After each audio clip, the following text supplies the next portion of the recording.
Yeah, I kind of, it's a little bit of a tangent, but I kind of had an aha moment about myself, of course, that the reason why I'm so monotone a lot of the times, or like my facial, like I don't show a lot of facial expressions. Like some parts of me, when I feel safe and like those parts of me are out, I can be very expressive. Yeah, you like there's sometimes where you're like super bright-eyed and like showing your teeth and like smiling a lot. Yeah. Where I'm just like, oh, she's happy. Seems happy. Yeah, but they're I would say more often than not, like I'm pretty monotone. Like I'm pretty, I don't know, not expressive. And especially when I'm on camera or something, or especially when I don't know exactly what it is, or when I'm like trying, I don't know, or in like new situations, I can get really monotone, and like I have kind of beated myself up. I beat myself up for that. I have bait myself up. I bait myself. And it made me realize like, oh, of course, like I literally grew up with a narcissist, like a severe narcissist. Like, of course, I have learned not to show, not to express, show expressions on my face. Of course, I have just learned to, be nothing, to give no feedback, because that's how I keep safe. Like safety nets. Yeah. So that helps me.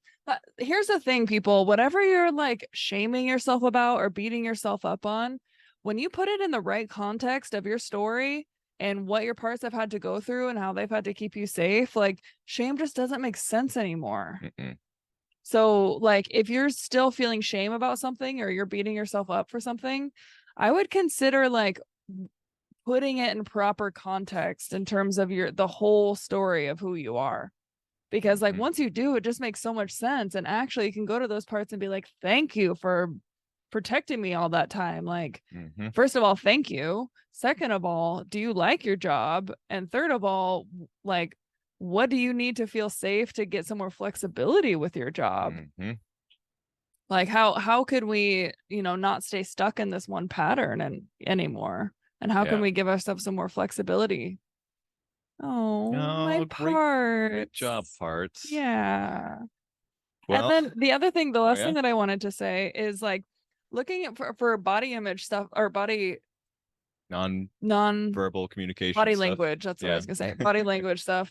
It doesn't always have to be like looking for the bad things. Like one of my favorite things to do with clients or people that I meet is when I say something and they smile, I love saying, what's that smile? Like, and they love it because they're like, oh, I'm so sweet. It just like amplifies that feeling, whatever it is, whether it's tenderness or like a realization that they had or something. So like that's especially if you're trying to create intimacy with somebody, even like with dating or anything, to when they smile, to like ask them more about like, what's that smile for? Like, oh, it's almost a flirty thing. It almost is. It's intimate. Yeah.